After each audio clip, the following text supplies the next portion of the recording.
மக்களை காப்போம் தமிழகத்தை மீட்போம் சுற்றுப்பயணத்தை மேற்கொண்டுள்ள அதிமுக பொதுச் செயலாளர் எடப்பாடி பழனிசாமி கிருஷ்ணகிரி மாவட்டம் ராயக்கோட்டையில் மக்களிடையே உரையாற்றி வருகிறார். அதனை தற்பொழுது பார்க்கலாம். நிறைய திட்டங்களை கொண்டு வந்து நிறைவேற்றப்பட்டிருக்கின்றன. நீங்க பாத்தீங்கன்னா இங்க மலர்கள் அதிகமா உற்பத்தி செய்கின்ற பகுதி, அதோட பழங்கள் காய்கறிகள் அதிக அளவில் உற்பத்தி செய்கின்ற பகுதி. இந்த இரண்டு தொழிலும் சிறப்பாக செயல்படுவதற்கு அதிமுக ஆட்சியில் பல்வேறு திட்டங்களை கொண்டாந்து இதற்காக உதவி செஞ்ச அரசு அதிமுக அரசு. இங்க வேப்பனப்பள்ளி சட்டமன்ற தொகுதி இந்தோ இஸ்ரோ கொய்மலர்கள் சாகுபடி பயிற்சி மையம், டிப்ளமோ இன் ஹார்டிகல்ச்சர் இங்க தான் உருவாக்கி கொடுத்தோம். இன்றைக்கு இந்த மலர்களெல்லாம் விற்கிறதுக்கு ஒசூர்ல பிரம்மாண்டமான மலர், அங்கே சர்வதேச மலர் ஏலம் மையம் ஒன்று அதிமுக ஆட்சியில் அண்ணன் KP அவர்களும் அறிவிச்சவர் மாவட்ட செயலாளர்களும் வேண்டுகோளுக்கு இணங்க பிரமாணம் 20 கோடியில கட்டி கொடுத்தோம். இங்க உற்பத்தி செய்யப்படுகின்ற நம்முடைய விவசாயிகளுக்கு நியாயமான விலை கிடைக்கணும். நாம் உற்பத்தி செய்யப்படுகின்ற இந்த மலர்கள் அண்டை மாநிலமான பெங்களூருக்கு சென்று அங்க போய் விற்பனை செய்யக்கூடிய அவல நிலையை மாற்றி இவர்கள் மரியாதைக்கு அண்ணன் KP அவர்கள் கேட்டுக்கொண்டதுக்கு இணங்க இந்த பகுதியில் ஒசூர் பகுதியில் 20 கோடி மதிப்பில் சர்வதேச ஏல மையம் ஒன்றை ஆரம்பிக்கப்பட்டு அது அப்படியே பூட்டி கிடக்குது. இன்றைக்கு வரைக்கும் அதை முழுமையாக திறக்கல. அதை திறந்து அங்கே சர்வதேசத்தில் இருக்கிற ஏல மையத்தை நடத்துகின்ற பொழுது பல்வேறு பகுதியிலிருந்து வியாபாரிகள் வந்து அந்த மலரை வாங்கி வெளிநாட்டுக்கு அனுப்பக்கூடிய சூழ்நிலை வருகின்ற பொழுது நம்முடைய விவசாயிகளுக்கு நல்ல விலை கிடைக்கும். ஆனால் அரசியல் காழ்ப்புணர்ச்சியின் காரணமாக அனைத்து இந்திய அண்ணா திராவிட முன்னேற்ற கழக ஆட்சியில் கொண்டு வரப்பட்ட திட்டம் என்ற ஒரே காரணத்திற்காக விவசாயிகளை பழிவாங்கின்ற அரசாக இந்த விடியா திமுக அரசு இருக்கின்றது. மீண்டும் உங்களுடைய துணை கொண்டு அதிமுக ஆட்சி மலர்ந்தவுடன் இந்த சர்வதேச ஏல மையம் திறக்கப்படும். இங்க இருக்கிற விவசாயிகளுக்கு நியாயமான விலையிலே இந்த மலர் விற்பனை செய்யக்கூடிய ஒரு சூழலை உருவாக்கி தருவோம். அதோட இன்றைக்கு இது வேளாண் நிறைந்த பகுதி. அனைத்து இந்திய அண்ணா திராவிட முன்னேற்ற கழக ஆட்சி இருக்கின்ற பொழுது இன்றைக்கு வேளாண் பெருமக்கள் எந்த நேரத்துக்கு சென்றாலும் மின் மோட்டரை இயக்கலாம்.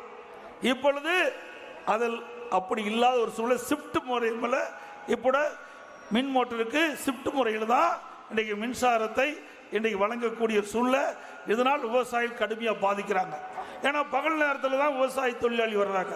அப்படி பகல் நேரத்தில் மும்முனை மின்சாரம் இருந்தால்தான் அந்த வேளாண் பணி சிறப்பாக செய்ய முடியும். ஆனால் இரவு நேரத்தில் அந்த மின் மோட்டரை இயக்கக்கூடிய அளவிற்கு ஷிஃப்ட் முறையில் அந்த மும்முனை மின்சாரத்தை வழங்கினால் விவசாயம் பாதிக்கப்படுவார்கள். மீண்டும் அதிமுக ஆட்சி வந்த பிறகு ஏற்கனவே அறிவிக்கப்பட்டபடி 24 hours 24 மணி நேரம் விவசாயிகளுக்கு மின் மோட்டரை இயக்கலாம். அதே போல இந்த மலர்களுக்கு உற்பத்தி செய்கின்ற இந்த கொய் மலர்கள் உற்பத்தி செய்வதற்கு நிறைய மானியம் கொடுத்தோம்.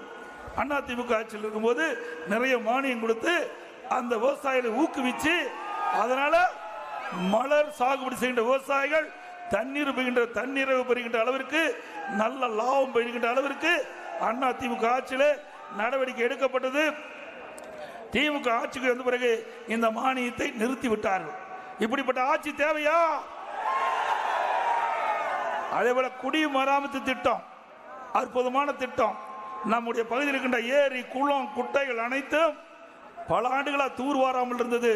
அந்த குட்டை ஏரிகள் எல்லாம் தூர்வாரப்பட்டு அந்த நிலத்தடி நீரை உயரச் செய்து கோடை காலத்தில் விவசாயிக்கு தேவை நீர், நிலத்தடி நீர் உயர்ந்தது. அந்த வண்டல் மண் விவசாயியுடைய நிலத்திற்கு அடியுரமாக பயன்படுத்தப்பட்டு நல்ல விளைச்சல் விவசாயி கிடைத்தது. இப்படி அற்புதமான திட்டத்தை கொண்டு வந்த அரசு அதிமுக அரசாங்கம். அதுபோல விவசாயிகள் தொடக்க வேளாண் கூட்டுறவு சங்கத்தில் பயிர்க்கடன் பெற்றிருந்தாங்க. அந்த விவசாயியுடைய கோரிக்கையை ஏற்று அம்மா இருக்கின்ற பொழுது ஒரு முறை விவசாயிகள் வாங்கிய பயிர்க்கடன் தள்ளுபடி. 2021 அம்மாவுடைய அரசு இருக்கின்ற பொழுது மீண்டும் விவசாயிகள் கோரிக்கை வச்சாங்க. அந்த கோரிக்கை ஏற்று அதிமுக அரசு 12,100 கோடி விவசாயிகள் வாங்கிய பயிர்க்கடன் தொடக்க வேளாண் கூட்டுறவிலே தள்ளுபடி செய்யப்பட்ட அரசு. ஒரே ஐந்தாண்டில் 2 முறை கடன் தள்ளுபடி செய்யப்பட்ட ஒரே அரசாங்கம் அதிமுக அரசாங்கம். வறட்சி வருகின்ற பொழுது அந்த விவசாயிகள் துன்பப்படக்கூடாது என்பதற்காக அவர்கள் பயிரிட்ட பயிர்கள் எல்லாம் அந்த வறட்சியால் சேதமடைந்தது. அதையெல்லாம் கணக்கிட்டு அந்த விவசாயிகளுக்கு அனைத்து இந்திய அண்ணா திராவிட முன்னேற்ற கழக அரசுகின்ற பொழுது அவர்களுக்கு இழப்பீட்டு தொகை வறட்சி நிவாரணம் கொடுத்த ஒரே அரசாங்கம் தமிழ்நாட்டில் அதிமுக அரசாங்கம். 2248 கோடி கொடுத்தோம். அது மட்டுமல்ல, நம்முடைய கிருஷ்ணகிரி மாவட்டத்தில் மா விளைச்சல் அதிகமாக இருக்குது. மா நிறைய விவசாயிகள் பயிரிடுறாங்க.